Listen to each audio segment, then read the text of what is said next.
Right, episode 3 with Matt Reay, my good friend for a while. I've Um, no idea how long. Lost count. Hey, we've known each other for a long, long time, buddy. Yeah, very long. So, do you want to do a self-introduction? Yeah, all right then. Easier than me trying to explain to people what you are and what you do. I've already been introduced as Matt. I am an S&C coach up in Cumbria. Yeah, I've been in the industry for 8, 9, 10 years. At the same time, man. Yeah, we've been in for quite a while now. Yeah. Had a broad aspect of things I've done all sorts of different stuff. Trampolining, bit of MMA with Kev back in the day. More into the CrossFit side of things these days, strength training, and then train one-to-one training in classes and things like that. So I've got a broad spectrum of things that I've done in the past and now present. Things are changing, evolving.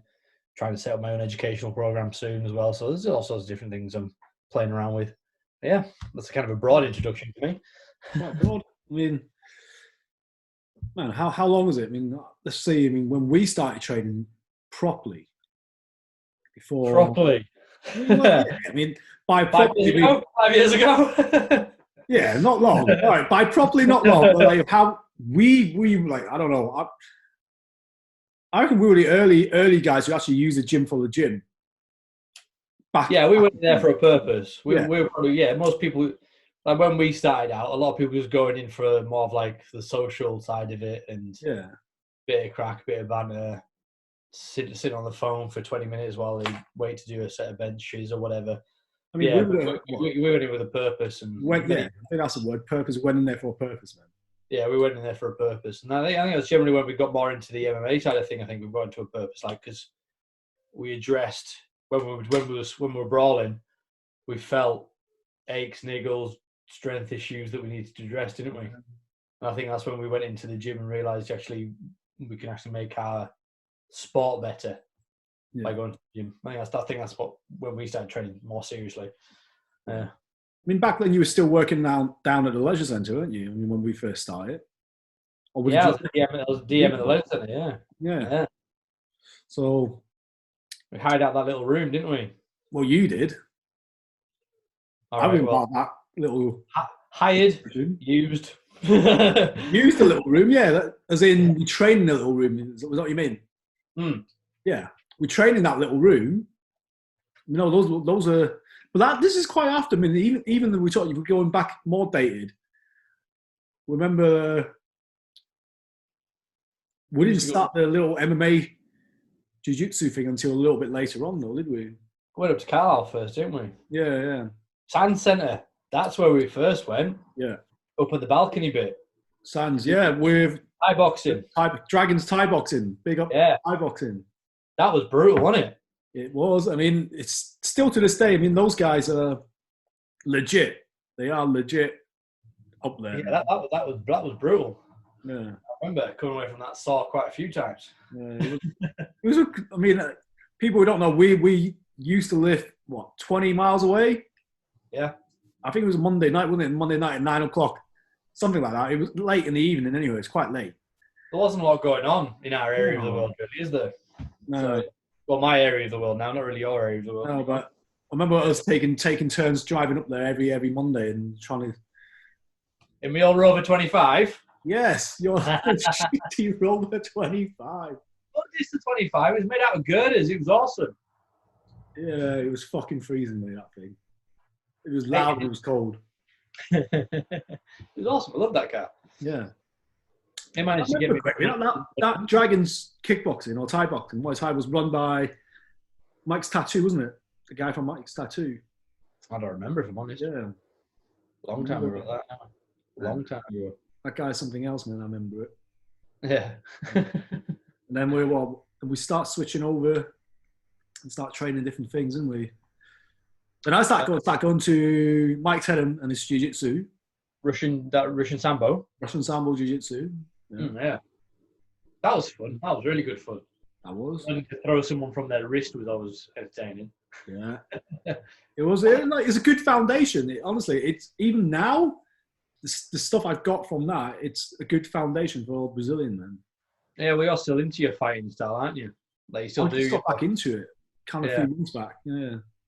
I've probably not picked up a set of gloves or pads or anything like that in a long time.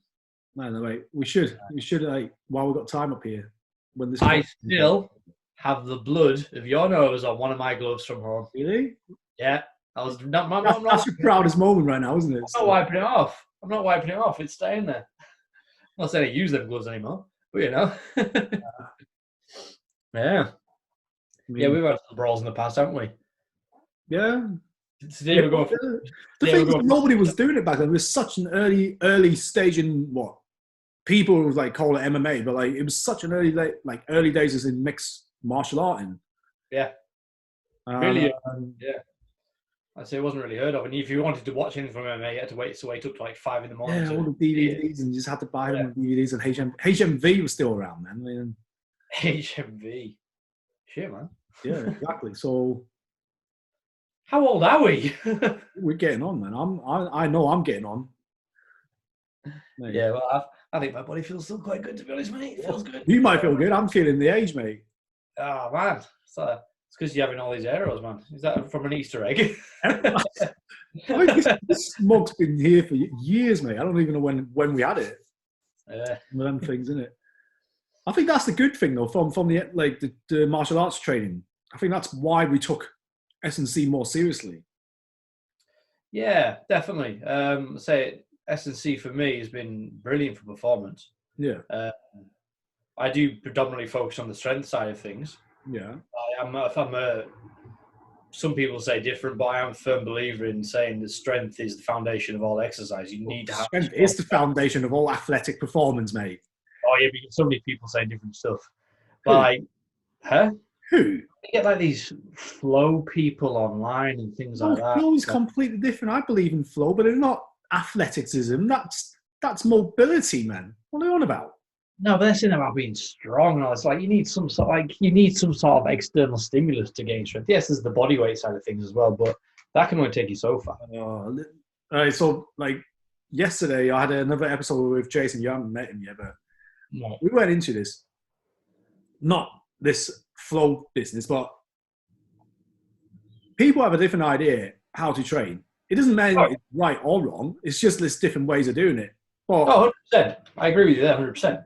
Flow, yes, you have to be, what do you call it, calisthenically strong, certain areas, certain movement. You have to have the mobility to control it. Yeah.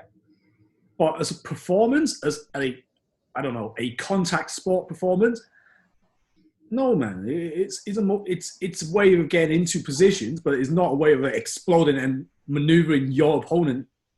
Exactly. It's completely different, man. Yeah, it's completely different.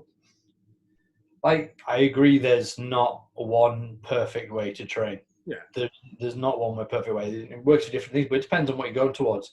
Like I say, for a contact sport, I won't go, right, okay, there's this flow expert down the road who'll make you move like a ninja, but you'll have no strength about you to smash into an opposition or anything like that. Yeah. Well, then that comes back into the whole balance thing, right? If you're stiff as a cardboard, then you're not going to be able to exert your maximum potential, right? No. This is where the flow comes in. But at the same time, you're doing all the flow, you're spending 90% of your time doing flow, you're not going to have any explosive power or any strength to go and maneuver your opponent at will. Yeah, it's dialing your program to your goals, if that makes sense. Like you say, if your main goal is to get stronger in a sport, you want to focus on the strength and then complement it with something like flow. Definitely, I agree with that, man. It's a compliment. Yeah, exactly. Yeah. Like I said, there's predominantly I do strength training. I probably do need to do a lot more Olympic, like a lot more mobility stuff. I am one of those people who don't stretch enough or don't move enough. I hold my hands up that for 100%. I need to sort that out. Yeah, I think it's an age thing, mate. When you get to a certain age, you start doing more mobility and more movement things because you just can't. I don't know, it hurts more. I don't know. I feel like if I lift heavy ass weight like you guys do, I'm going to hurt a lot more than I would be right now. Well, I've actually, if I'm honest, I've dialed back a bit and I've actually taken snatching out of my lifting, out of my program. Just doesn't agree with my shoulder. But it's actually the bicep tendon that's going in and I'm pulling through the bicep for the snatch. I'm getting issues with them as well. So and I am, mate. I've really struggled to readdress it, and I'm trying to develop everything around the back to take the pressure off, get the lats fired up more instead of pulling through the bicep. Yeah. And it's just not working for me. And every time I go to do a snatch, even if it's light, later on, shoulders buggered, can't sleep. So it's like, you know what? I don't need it. Yeah. All I need is if I do decide to compete in CrossFit again, then yeah, well, the CrossFit, sorry, functional fitness competitions, copyright and all that stuff. I'm going to get sued for this if I use it. No, you should be fine. I'm not a CrossFit athlete. I'm a functional fitness athlete. Exactly. So yeah, I'd probably maintain it for them, but that's probably the only time I'll ever need it. So I'm not really going to focus on it too much. I mean, the thing is, if you need to train it, you're going to have to train it. But at the same time, do you actually need to snatch? I mean, me and you both know there's like other exercise you can do to get that explosive speed. Snatch, grip, deadlifts, yes, I agree with. Yeah. I think that's probably the most you'd really need to do. Most underused deadlift. Yeah, it's the most underused deadlift, but it's probably the best one out there, really. Yeah. Like, develop that hamstring glute strength, that explosive speed off the line. Snatch, grip, deadlift would be the best one you could ever do. And posterior strength and everything along those lines is brilliant because everything's fired up and driving through. But then anything above head. We'll go into this later. Remind me. We'll go into this later. I'll write that down because I'll forget. Oh, yeah, you write down there. So one of us is organised. I've got papers on here, but by the time I look at it, I can't remember what I've written. That's what's going to happen. So I'll let you write it. I have notes everywhere, and then I get confused. I have been too. Yeah, so we'll talk about how a lot of martial arts sports still don't understand S&C properly. I think you find out a lot of sports that don't have weights involved in them. They find that a lot with a lot of sports. Runners, triathletes, them kind of guys, they like. By runners, you mean distance runners, though. You're not on about sprinters, though, right? Distance runners. Sprinters know better. Yeah. And you find that they don't agree with weight training, and it kind of feels like they're going backwards because it slows them down initially because they're not used to it and haven't developed the mobility. Yeah. And then they start to focus on the weight training and say, well, why is it not making me better? So, well, you still need to do your discipline. Yeah. To complement it with the weight training to get stronger. Yeah. And it's just teaching people how to do that and prioritize. So like for me personally, if I was programming for someone like yourself, like doing jiu-jitsu, predominantly the majority of your sessions will be the jiu-jitsu, and then you'd have maybe 1, 2, potentially 3 if you've got the time sessions, weight training to complement what you're doing. Yeah. It would be like heavy singles and shit like that, because that doesn't work for you. You need to be doing, I'd say what would be more important for you would be more like your 10 rep max than it would be your 1 rep max. In my opinion, it might be different because you need strength endurance more than you need ultimate like full out strength. Yeah. And I think that's important in a lot of sports now. Is to focus more on like your strength endurance than is your actual 1 rep max. No one really cares about 1 rep max unless you are a power lifter or an Olympic lifter. And can't really think of anything else, to be honest, to the top of my head. Well, there's a slightly thinking pattern to you. On my guys, I do make them do lower rep range. Yeah. Purely just for them to build up big strength, because the way they look at the weights they're lifting, they think it's heavy. Yeah. I mean, if you go to like power to weight ratio, it's like one of my top guys is lifting almost 2.25 times his own body weight. It's good. But I know he can get a lot stronger, right?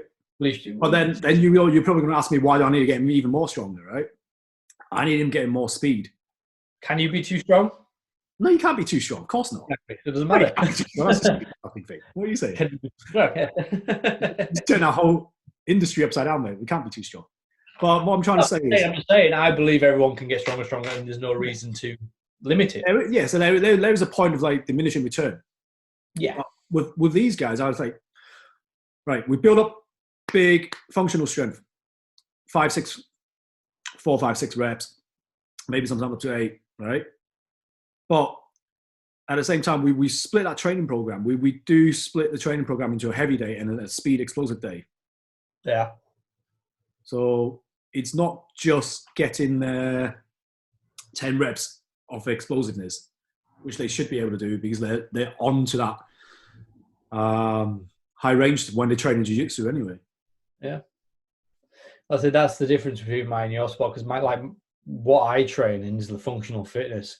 The heavy weight stuff is usually a complex. Yeah. So it's multiple reps with the same movement or something along those lines. Like they're more bothered about a 10 rep max deadlift than a 1 rep max deadlift, which I don't. Have to be consistent hitting a certain weight all the time with very, very little rest, right? That's why I'm assuming. Yeah, and it's very difficult to. It's different to train that. Yeah. It's different to what you like. You have a lot more structure. Yeah. I think we've got so broad in my program, so much to put in there. Which is why I've gone right back. I've actually changed my style of programming. I'm going right back to like the strength basis first. And I'm like, a lot of them going, I want to get muscle ups. I want to get this. I want to get that. And I'm like, well, you know what? Hang the bugger off. Why are you worried about muscle ups when you haven't got strict pull ups yet? Yeah. Why haven't you got strict ring dips or things like that? You know, like a muscle up, isn't that more of a technique thing? No, because you should have a strict muscle up first. And there's a lot more strength required. And if you have that strength and that stability, obviously you need to be able to move well and things like that. But if you have the strength and the stability in the joints, is a lot more strength bias than it is technique. When you get to kipping muscle ups, is that like the high rep things? Huh? Is that even a muscle up? Kipping? No, it's not. It's a high volume movement to increase intensity into a workout. So it's basically speed. Like one of them, mate. Huh? You sound like one of them right now. It's because I am one. But it's increasing intensity. That's the purpose of that workout. Yeah. But a muscle up should be strict before you even think about doing something along those lines to show you have the strength to handle that kind of intensity. Yeah. And that's where a lot of people go wrong. That's why there's so many. Well, there isn't. The injury rate in my sport isn't actually that high compared to a lot of other sports, like running, for example. Yeah. See, but I think this is the misconception, though, right? There are box fit and there are box fit, right? There's boxes opened by coaches who have done the weekend course and bugger all else. And then there's coaches who open them up who've had years of experience behind them and actually educated themselves. Yeah.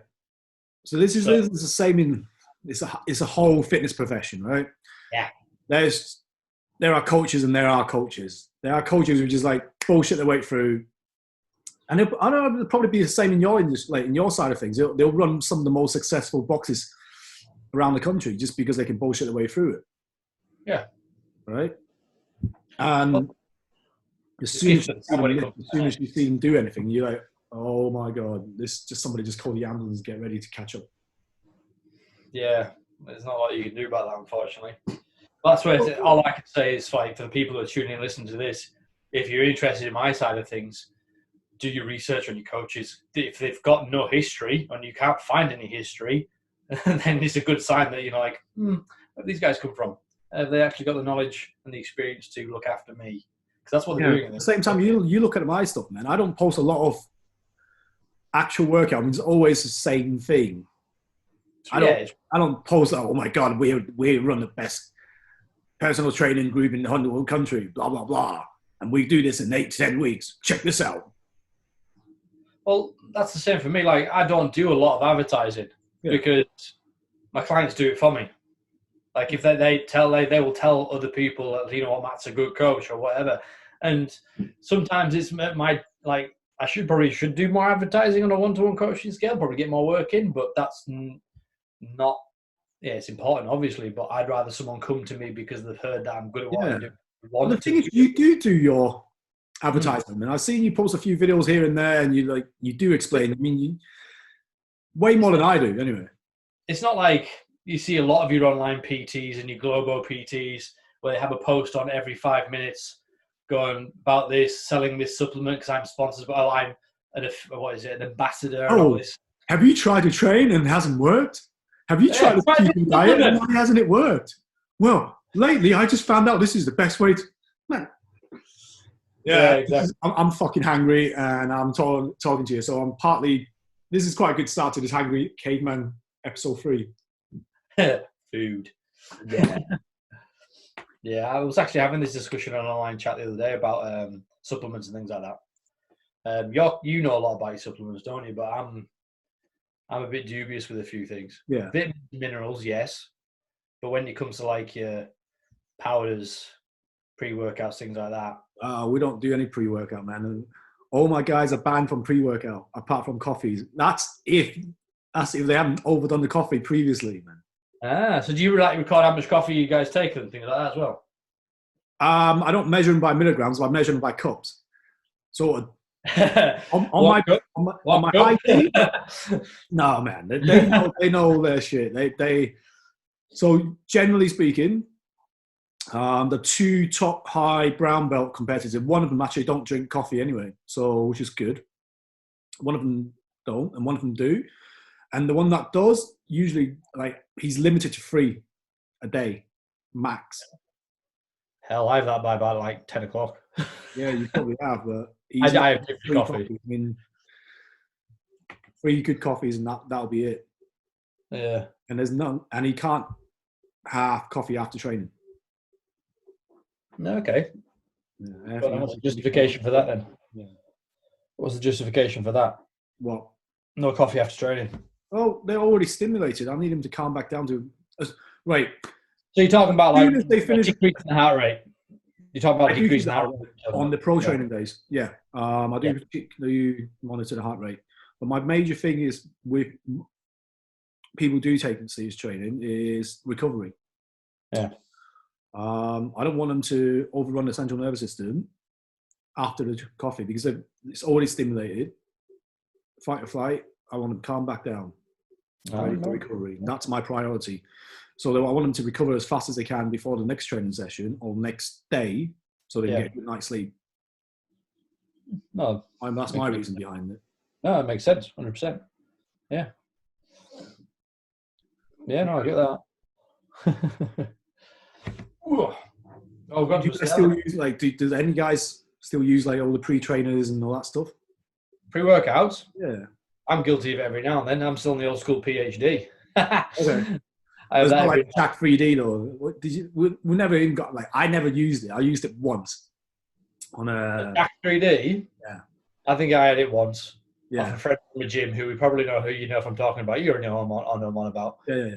And he gets all of these random supplements taking pre-workouts. And Jack 3D when it first came back out again because there was some. Yeah, but that's by then it was different, man. That's the original watered down version by the time when they released it. Well, I say they lace it with all sorts of shit, don't they? I'm on about the original Jack 3D original blend, man. Yeah, well, what did that have a trace? It was amphetamine in it or something like that. Yeah, and it pretty much is amphetamine. Yeah, I think that's one of the reasons why they banned it initially. Yeah, well, that's what I said to a lot of people when it comes to pre-workouts. Like, you got to be really careful because it's not governed by a food body. Like pre-workouts, things like supplements aren't really governed that well. Mate, you've just got to be shit in them, man. Yeah, so you've got to be careful. Like I said, read the ingredients, and if you don't know what it is, research the ingredient first. Well, it's not even researching the ingredient. You look at the goddamn thing. It's like, what the fuck is this neon blue, neon orange powdered drink I'm drinking?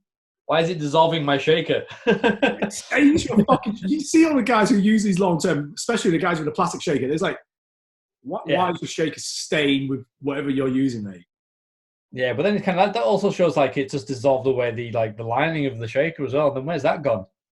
You've just consumed it. You've just consumed plastic as well. So it's like, that's another story to tell there, right there, isn't it? Did you ever try the Jack 3D original blend? I don't remember if I'm honest. Probably at some point, when you've been in 2012. Yeah. Well, I was training in the global gyms then, wasn't I? I think I was training at Bodytech then most of the time. Yeah. But yeah, I remember having one pre-workout called Up Raw. Fucking hell. I got my whole skin went up in rashes and I got heart palpitations. And it was like, yeah, this isn't good. It took me about 24 hours to get back to normal. It wasn't good. I was in all sorts of places. This is why I don't understand why people want to do that. I mean, I couldn't think of anything worse. Like how I feel to training, especially my heart rate is already up. It just feels weird, man. It's just like, well, I want to calm my heart rate down, and this thing is making my heart rate go up. What the hell is this happening to? Most of the time now, I probably focus on coffee for a pre-workout, Yeah. or some good tunes and like motivational YouTube videos if I'm really struggling or whatever, just to get myself pumped. Yeah, That's man. what. Let's go back to like the good old days of going to body tech. So in this 20-mile trip, Yeah. I remember me and you used to like choose a few tracks. We used to make and pre-make our protein shake, right? Yeah. We have a pre-protein shake before we go and train, and we have a post-protein shake after we train. Yeah. I mean, that's how as far as our knowledge went back then. But then the window of gains, gotta get in now. We're probably not going. I remember them days. I mean, we didn't even reps and set schemes, like 3 sets of 10s. What are you on about? Yeah. We did 3 sets of 10. Yeah, exactly. I mean, we've done that for years. We didn't even change our reps. I think I've done an extra 1 or 2. And then we're trying to outclass each other. I've done an extra 1 or 2. You did 10. Fuck, I'm going to do 15. Ah, yeah. Fuck. Yeah. It's like the most linear progression, but it worked. It was like brain dead training. Didn't it? And then we start to dive off a little bit, don't we? Like, so like, if you do, like you say, linear progression for more than, 12 weeks, you're probably going to 12 months in our case. Yeah, no, we tried it for 12 months. 36, I don't know, however long we did. Yeah. And we would probably have got much better gains if we knew what we knew now. Oh. If I know what I know now, going back to them days, mate. I wouldn't be as broken. I'm not saying, but I am saying I'll be a fucking machine more than a machine. All right. like back then, recovery wasn't an issue. No. It wasn't an issue. That's with a full-time job. Full-time, like, labouring job as well, and it was recovering fine. Now it's like, oh. I don't know. I was a lifeguard and a leisure manager, and that wasn't a labouring job for me. I was running around, like climbing around here and there. It wasn't nice, but man, age you can't fight age, man. That's one thing you can't fight. Nope. Not unless you get assistance. Just that's a conversation for another. We'll talk about that. Probably one day. Yeah, but just as you get older, you've got to think about looking after yourself more, listening to your body, which is probably the one thing most people don't do, is listening to how their body actually feels, and then addressing the issue as well. Like people I'm surprised during this lockdown, right? I don't know. I'm going to probably offend a few people. Like all these PTs are just blaring out training videos, right? But you're going to blare out some training video. Why don't you actually blare out some training video that your client can do without doing weight and actually sorting out and ironing out their issues for them? Because a lot of time, I don't know about you, like when you do your training with your clients, a lot of stuff are really simple, but it's just really time consuming, right? And it's probably the most important, the small neglected muscle that they don't usually train.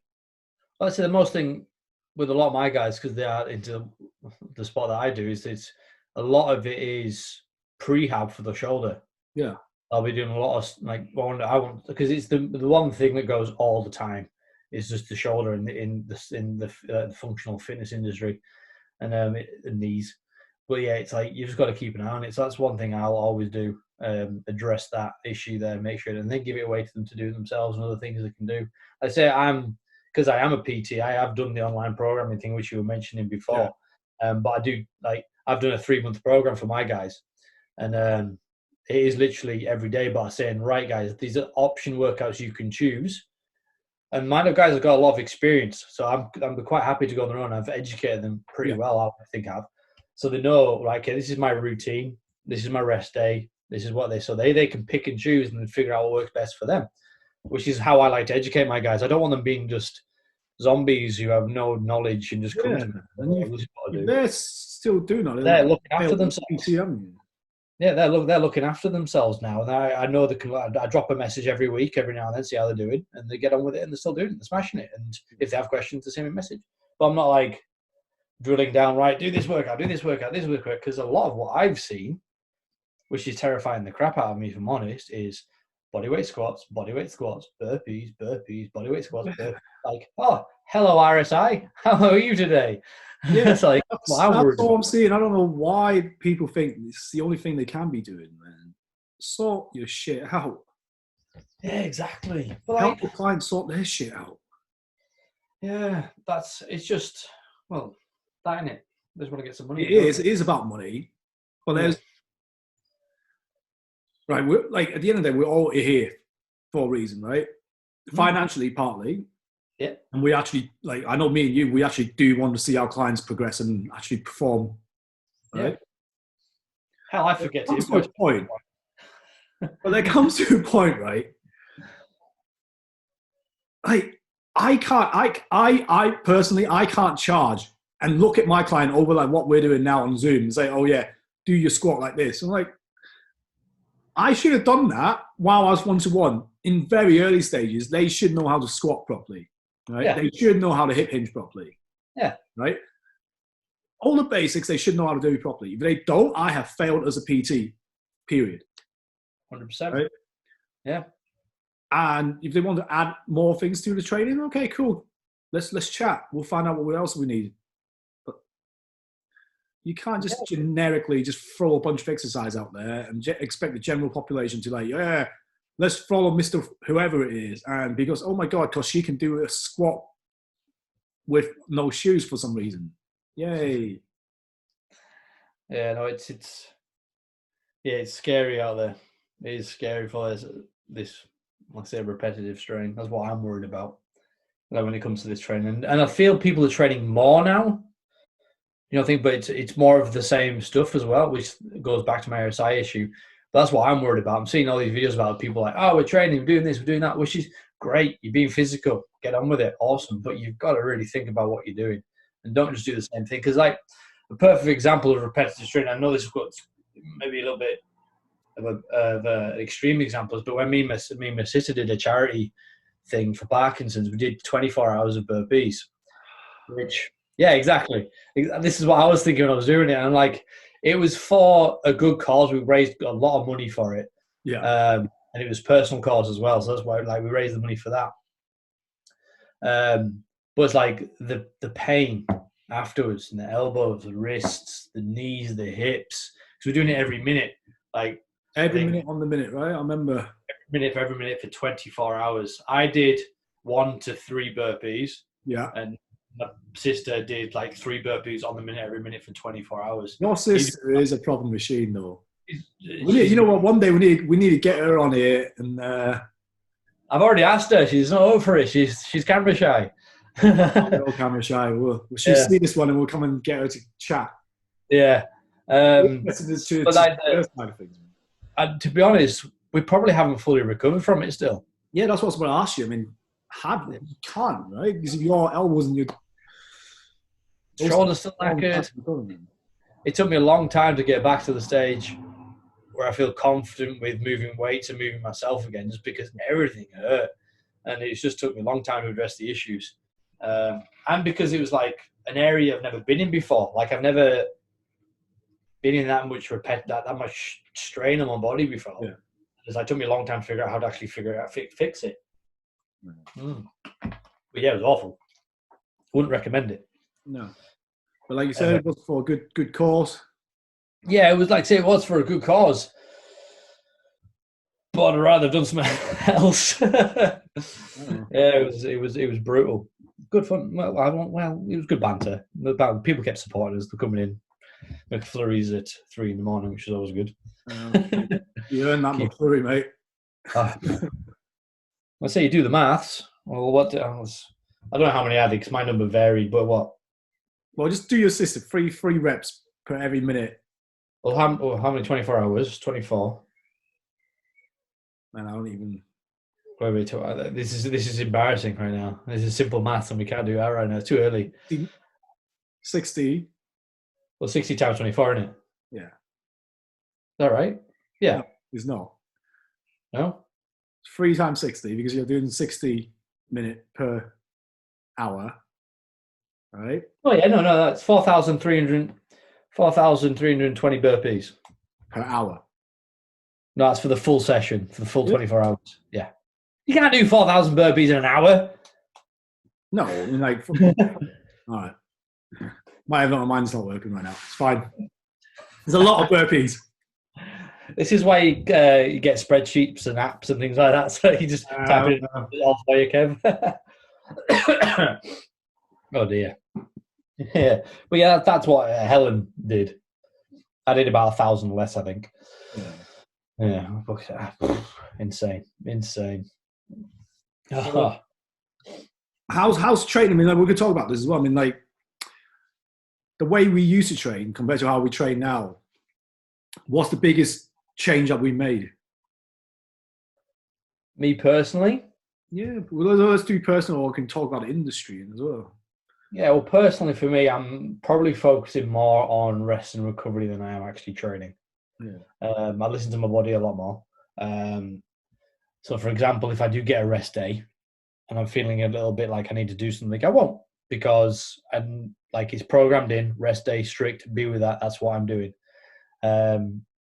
Because I could get carried away and do something every day and keep on going, and my body just burns out. Yeah. And I know it's usually for me it's like a 4-week cycle. If I smash it hard after 4 weeks, I will start to drop down, feel crap, recovery goes really bad.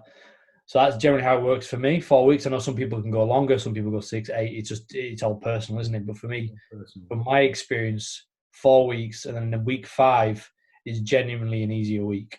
Yeah. So I pick and choose. I've designed a lot of my own styles of programming, and I've also done different programmings. But I've always, just because what I've done, because I've done a lot of squat programs, deadlift, bench program, that generally work on a 4-week cycle anyway. So for me, that works better. So like 4 weeks, build it, drop down, build it, drop down, and that just works for me because I think that's how I've trained my body since I've got into the S&C side of things. So that's how generally most of my workouts work now. Like training smarter. Yeah, exactly. Training smarter, and like I said, listening and then paying attention to how my body feels. And if something hurts, I won't go with the ego and go, right, okay, I'm going to put my weight on it because that's what it says today. It's like, well, no, I'd rather move better and less pain. Because for example, this morning's class that I taught, we're doing online classes for the gym. It was like I had weighted lunges in part of the workout, and my knees were feeling a bit stiff and a bit tight from yesterday's squat program. Yeah. So I'm like, I'm just going to do body weight. I'm just going to use this as an opportunity just to move and just get things loose and get them moving. So that's how my training's changed for me personally. What about you? Me? I think it's about the same. I mean, learning to listen to my body a bit more. Back then, it was just every session was in the reds. There's very rarely any sessions where we're like backing off, especially after I left home with training with you. Yeah. It was just like a commercial gym environment, and everyone was like training and everyone was using supplements, and they just going for it. Yeah. And it was new. I mean, I didn't want to get left behind. I want to be somewhere near the top. I know my, whatever you want to call it, my attitudes. I didn't want to be one of the weak guys. I definitely want to be one of the top guys in there. So I was like, we kept the gym open, try and get that 200 kilo deadlift. Yeah, exactly. It's competitive. It's a competitive side. I definitely want trying. And yeah. But the short side of it is a few years down the line, your body's going to feel it. Yeah, it's like running a car on the red line all the time, isn't it? It's going to eventually pack in on you. The pack. But it's caught it early enough to mend it and actually rehab it back into all right state. Yeah. Like I feel like I'm a lot stronger. During them days, I was a lot stronger and a lot, what do you call it? Maybe not functioning, but it was a lot stronger and a lot better sized up. Typical gym style. Like me, I think I was bigger. Like I think I got up to 9. Me and you both dropped size, man. No, but I think when we're back in the body tech days, things like that, like I was like 91 and now I sit like 83, 84. Yeah. But I feel so much better for it. Yeah. Functionally better. I move better. I feel stronger. A hell of a lot stronger compared to the numbers from back then. And just because training smart and using our brains better. And different style of training wrong. Yeah. Well, for me, I mean, I remember one summer, like I went big. I wanted to get big. I was like 90 something plus. Yeah, that's just around your gut, mate. Hmm? That's just around your gut. No, well, yeah, but then that came with a lot more power too. I Mass mean, moves mass, right? the thing is, like, my push and pull was going up, squat was Yeah. up, everything was up, everything was up apart from probably squat. Deadlift was up, squat's always been weak. But Yeah. Well, but like you say, you struggled to fire up your glutes, didn't you, and your knees, and you had probably your knee at one point, didn't you? tell you what, Yeah. though, during then, I didn't have any movement then. Like functionally, if you told me to go and play, I don't know, play 15 minutes of basketball, my body wouldn't have done it. It wouldn't. It just had no movement, no mobility, no functioning pattern I in can't there play at all. basketball. Sorry? I can't play basketball. Played it once and tripped over my own bloody feet. And I'm not exaggerating with that. I tripped over my own foot. It all depends what you want then, doesn't it? I mean, learning, I think that's where we revolutionize and kind of learn from ourselves before we start coaching our clients or our own athletes. Yeah. I think we made that's what's good at coaches, because we've made the mistakes ourselves first and we know how it feels. Yeah. And we practice what we preach as well. Like I say, you do your jiu-jitsu, I do my functional fitness. And so we know how it feels, and we know what rep ranges feel like. We know what intensity of workouts feel like, things like that. So yeah, and then I think that's a lot. I think that's the thing with a lot of coaches. They haven't been through that. They train, but I don't think they train the program.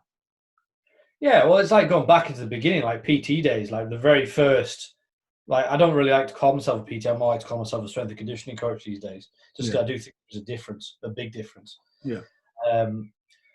No discredit to any PTs that watch this, but it's an educational and experience thing when you start to get to S&C. Yeah. But like, how many times did you throw a program together and you haven't actually done a program? Yeah. Well, we're both guilty of it. We've done it. We've put a program together. We haven't done it. We haven't felt like it. Feels like client comes back to you, fucking hell, I was absolutely bad from that, and you're thinking, that wasn't really the intention. Like, we've all made mistakes.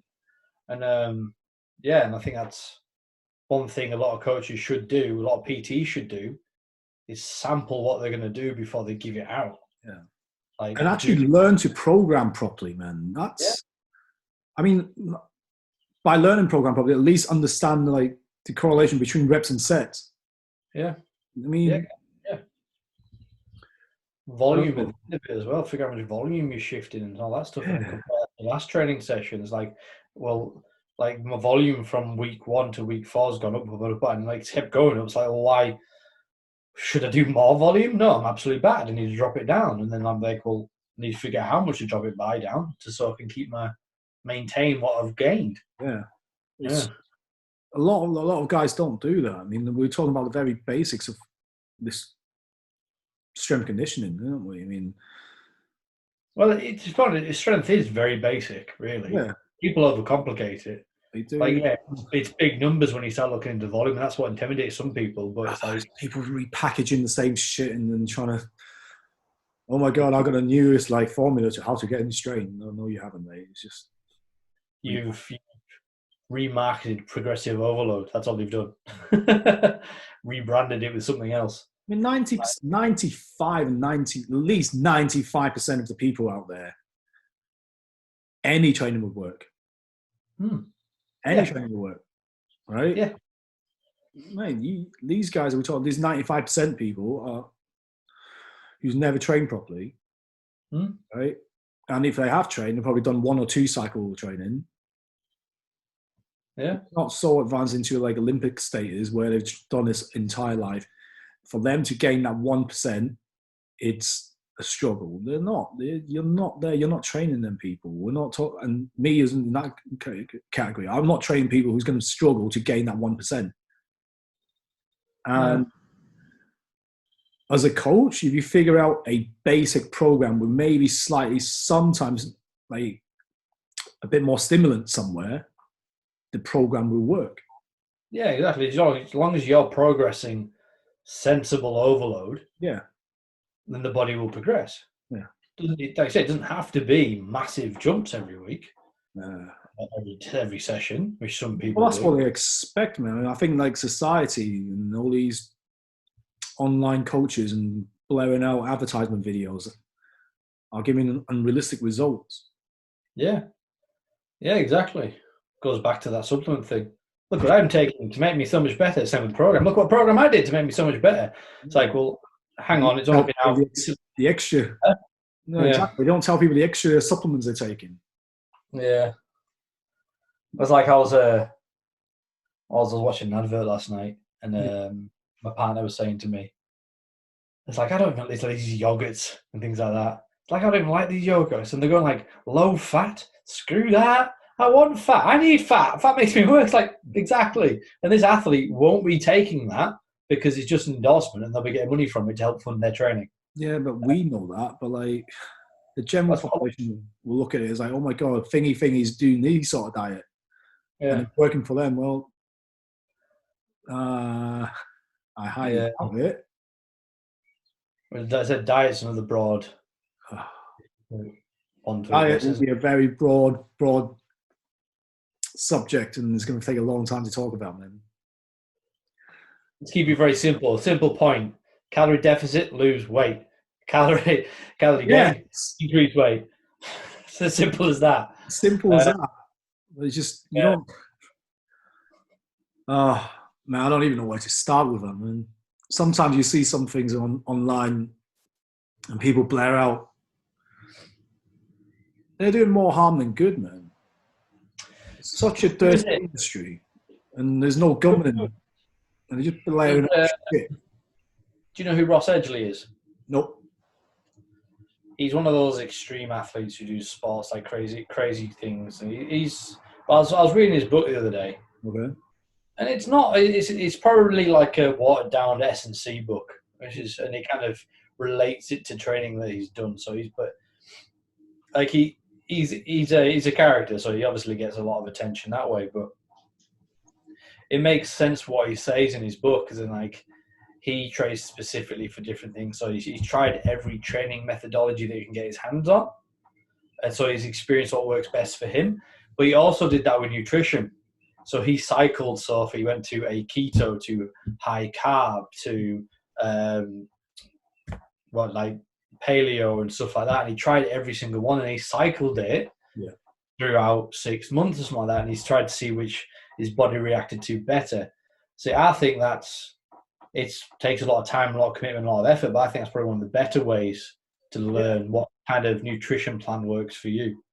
Well, then you know and I know, it all depends on your genetic. Exactly, yeah, which is, I think I was talking to some online people the other day. It's like, if you want to look at it at the end of the day, you need to find out what your genetic, we were talking about the other day as well, actually, about what your genetic profile is and where's your origin, what kind of person are you from? Are you Viking origin or are you Asian origin? Natural hibernator. Yeah. So it's kind of like, it gets a little bit more complicated that way. But to me, that's when you want to look into that, is when you want to start to performing into a high level competitive stage where you need to fine tune everything. Not for, you just want to get a bit fitter, a bit healthier, lose weight, then just stick with the whole calorie deficit thing, and just make sure you don't eat stuff that just take out crap food. It's simple. Just take out the crap food. Yeah, exactly. Simple as that. Eat clean, eat well, eat regularly. Like, you know what? At the same time, a lot of people will ask me, like, what's eating clean? Not processed. Have we gone to a stage where society don't know what eating clean is anymore? Or have we just mastered it? When you've got marketing companies going, our burgers can contain 99% beef. Yeah. All this stuff. But what people don't realize is when they say it's 99% beef, it's 99% beef that they've tested, if that makes sense. So yeah, the beef that's in there is 99% beef, but then there's the rest of the crap that's thrown in there with it. Yeah. It's like, this is a small portion of beef that's in it. That's the 95%. And then there's all the other stuff that's thrown in there to make it what it is. But see, that's another thing I've faced, man.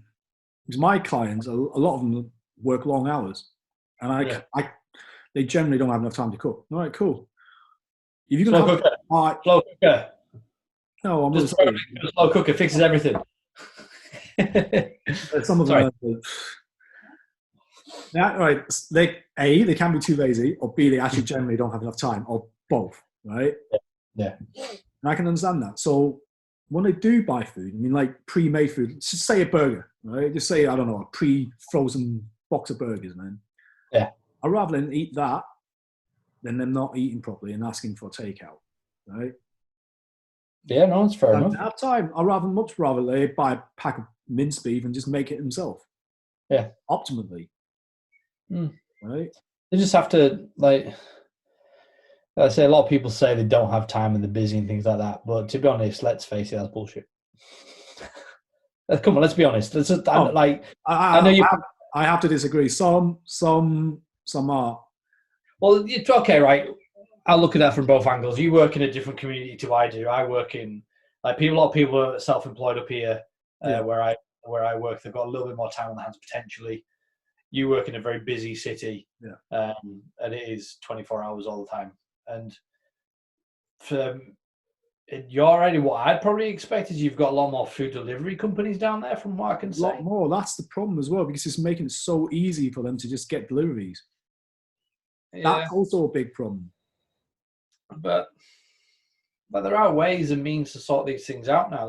I think it's a lot easier to get food deliveries, like meat deliveries and veg deliveries and things like that. It's a lot easier to do that. It just takes. It's making a better choice when you've been working sit by desk all day, and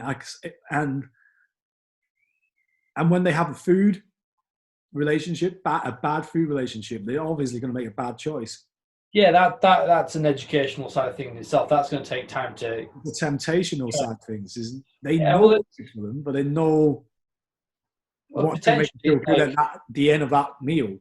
Let's look at it this way. They probably come to you maybe at training when they're 20. They come to you, just say for example, and they've had a bad diet for 20 years of their life potentially. So you're going to try and get 20 years of bad habit out of them. It's going to take time. It's going to take a long time. It's good, but yeah, like I say, I don't know from your area of the world if it's different to my area of the world. Well, it is different to some extent, but like I still believe potentially there is time there for these people to figure out how to sort the food out, and because there's so much food available down there as well, and there's probably a lot more better there are companies who deliver cleaner food, or better quality of food, better quality of choice of food. Anyway, so that can be done. That's just literally taking an hour of their time to search on the internet to find a delivery service. Literally 5 minutes if they want it. Pardon? And it'll take 5 minutes if they want it. Yeah. But it's for them to make that better decision. Yeah, they've got to make that conscious decision. It's not something you can force upon them, but it's like, come on, guys. Don't give me there's no time excuse crap. Because I leave my house, well, when I was PT, I still am sometimes. But when we're going to get out of the house, I leave the house at 6 a.m, don't come home. Oops, sorry, that's my pancakes. Don't come back till 8, 9 at night, and I still manage to keep my diet fairly clean and stuff like that. So yeah, I do have times where I fall off the. That's the thing. People if you're genuinely PTing people and training people all day, right? I can have like 15 clients in a day. Yeah, which kills me. But you're generally training people all day, right? Yeah. A lot of the time, you're going to be snacking, and you have to be super on it with your food prep. Well, I am lucky. I've got the support in my partner with a half. She's very helpful with that because she's very into her nutrition and she's very on it as well. So we tend to cook in mass. So we like I say, I do a lot of I'm getting more into it because I've got more time. It's the slow cooker meals and things like that, and then we do food prep. And we spend about an hour just say throwing everything in the oven. Like at the end of the day, 180 degrees, 30 minutes cooks everything. So it's like it's not that complicated at the end of the day to make it very basic, easy. That's another thing, right? Hopefully by this COVID-19, people learn to cook again. Yeah. Well, that's what I've learned more. That's like I'm coming out of this with a bit more experience of cooking. Yeah. I think I made an horrible choice today, but we'll see what happens. My cooking skills gone back up again, so I'm kind of happy. Limited food choices and I remember when your cooking skills were like, let's throw as much spice and chili into it as we can and make it incredibly hot. It's not even hot. Seriously, it wasn't even hot then. For my Cumbrian palate, it was hot. Blow my head off. Yeah, man. Well, yeah, it's yeah, I'm not one for saying people don't have time. Yeah. And people do have time. It's just prioritizing what's important to them. That's all that is. And like, yeah, work is obviously a priority, but you can probably change an hour of your day at some point to just sort that out. You just need to be more efficient with your time. Instead of coming home, sitting on your ass on the couch as soon as you get in, you set your food prep off and then you sit on your ass while it's cooking. Simple as that, really, in my eyes. I'm more than happy to people tell me otherwise. I might upset some people by saying that, but you don't have the reason. You don't have the excuse. It's a mindset. It's a mindset what they're used to. It's a mindset what they're used to. Yeah. Your mindset is like, oh, I'm going to put my cooker on before I sit down and chill. But in their mindset is, fuck, I've been here, let me chill out for a few minutes. And that few minutes turns to like half an hour. And then I should actually get off my ass and cook. And then like, why don't use that time so much easier to order something on the phone. Why don't you use that time as you're coming home to chill out? Like switch some on, like on the radio, podcast. I can understand traveling in London. It's obviously going to be a lot more hectic in London. I get that. Because like my travel was about an hour. Say, call it an hour, 45 minutes, right? In that 45 minute, headphones in my own little world. But I'm still thinking, right? I can't still completely deload. Yeah. Because I'm still thinking, right? What's that idiot doing? What's that woman doing? Why is he looking at it this way? I'm still a little. My sense is still a little bit heightened. I can't fully completely switch off. Yeah. Or we do a typical PT thing. Fucking hell. How was that session? Why the hell is he not gaining? Why is he doing this? I'm still thinking all these. So you're not entirely shutting off. Yeah. You're not. Like, for me, it's definitely not shutting off. Yeah, that's probably one of the things I'm struggling with is being in isolation, actually. Is not using my brain as much. Really? Yeah. Like, having that stimulus of training clients and then using your brain to obviously, like I said, mine's a lot of technique work these days. And you've a lot of observation and thinking how to improve it and then the research and then seeing why is that weak and why are they moving that way and things like that. And you don't, because we're not doing that as much mentally, like I'm not sleeping as well because my brain's still going at 12 o'clock because I'm mentally exhausted myself. Yeah. So that's probably one thing I'm struggling with this thing. That's when you brought that up. It's like, that's one thing I'm missing. Definitely. So yeah, I'm doing a lot more research these days actually, which is good for me. A lot more research. Like I'm doing Q&As with the gym and they're sending me questions and things like that. And there's like things I generally don't know. So I'm like, you know what? I'm going to research all that. And I'll come back to you next week and then I'll tell you what the crack is. And I'm really enjoying that. I'm learning more things. So yeah. A little bit more downtime for us now, isn't it? Yeah. In a positive way. Yeah, it's an opportunity, not a negative thing around it, but it's an opportunity to do better things with yourself. Better way to spend our time, really, isn't it? Yeah, exactly. And rekindling my love for DIY, which I'm pretty sure my other half doesn't love. Yeah.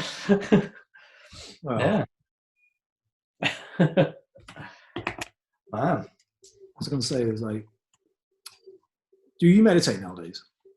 Do I meditate? Yeah. No. Yeah. No, I've like people talk about it. Johnny, the guy who runs the gym where I work, he does it. Yeah. I think he swears by it as well. And I've heard positive things about it, but it's not something I've ever really tried. But that's because I'm one of those people who likes to keep doing things. And obviously it is doing something, but I like to keep doing something. I'm active. I like to keep moving. I like to keep, like, I'd rather be doing, like, my brain rather be switching off doing like a DIY project than sitting there. That is some sort of meditation. I was just like shutting things out. Yeah. Zoning out to focus on something else. Yeah. That's more my kind of chill time and switch my brain off. But yeah, no, I'm not one for going around. I'm going to sit myself down. I'm I'm stereotyping here, but I'm not going to be one who's going to sit down in a room with legs crossed, eyes closed, and listen to calming sounds. That's just not me. That doesn't work for me. I do meditate, right? Yeah. And a client of mine during this lockdown recommended this. I don't know. I can't even remember the name of this guy. It's maybe some guru breathing, meditating guru thing. Yeah. Right. I'm quite open-minded to this stuff. Yeah.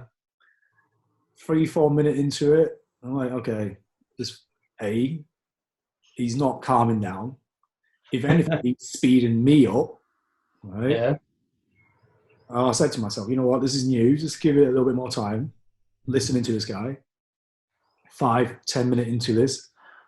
No, this guy is fucking bullshitting. Like, I know bullshitting. I mean, this sounds really egotistic of me, like calling somebody out who's meant to be a guru. But simple breathing instruction was wrong. Yeah.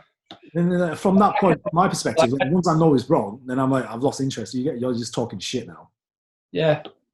It's like, it goes back to that, the same watch their training, you don't know his history and things like that. So yeah, like if you don't believe in I can't respect it. Yeah. That's the word. Yeah. I say that's finding the one that works for you, isn't it? And like I say, you've got to find different ways of calming yourself. I don't think everyone's different. Everyone's very different when it comes to that, I think. Because like what calms me down wouldn't necessarily calm you down. Yeah. What calms you down is doing DIY. Huh? What calms you down is doing DIY. Yeah, exactly. Just being practical and coming away and going, no, I made something good there. Therapeutic. I think that's the word you're trying to use. Yes. That's more me. So like I say, I couldn't. The first 2-3 days coming back to Penrith, mate. Yeah. It was like, I knew we were going to get locked down before he announced it. And it was just inevitable, right? And typical was like, everything was running around in my head. What the hell's going to happen financially, clients, all the typical stuff, right? What do I do? Go on, clean my car. Clean your car. Clean my car. Yeah. I mean, that's the same as you doing your DIY. Yeah. It's always a trigger thing to calm you back down and just take your mind off things. Yeah, exactly. Yeah, 100%. Your car. Oh. Where is the A86? Still here. Where is it? Yeah. Is it in some garage or is it actually? Yeah, it's inside nowadays. Seriously, mate, it's going to be worth more for scrap metal soon. No, it's not. It won't. Well, okay, it will be scrap metal. I bet there's rust all over the damn thing. No, there's a typical rust spot. Well, what my biggest problem is, I gave it to some guy to fix and to do a refurb. Long story short, he didn't do it properly, so I got it back, and it's probably like, well, I know the radiator's fucking missing, so I can't even start the fucking car. He's taking your radiator. He said it was broken. I'm like, okay.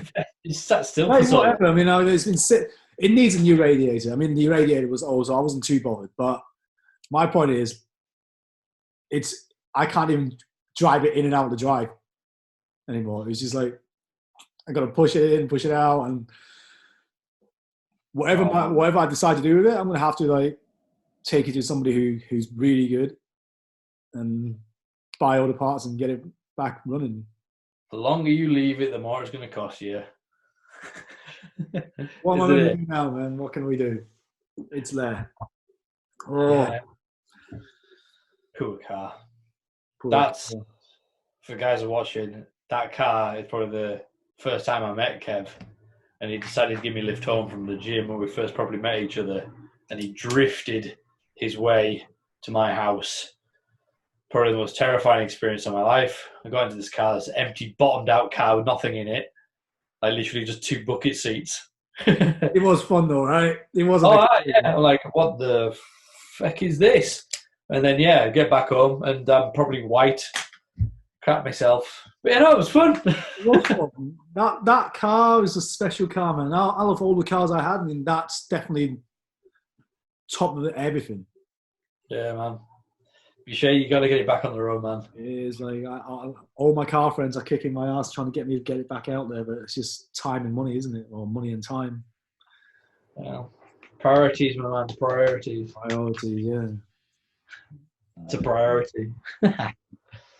Oh, man. So what's on your agenda then today? What are you going to do? No, we've got this, well, sorting this one out, and I think we've got another couple of chat today. Ah, you're picking up a lot of people then. That's good. Yeah, I just want to get, well, during this time, and there's like lots of things to do and keeping mine occupied. I think luckily I've got this thing going, so. Yeah.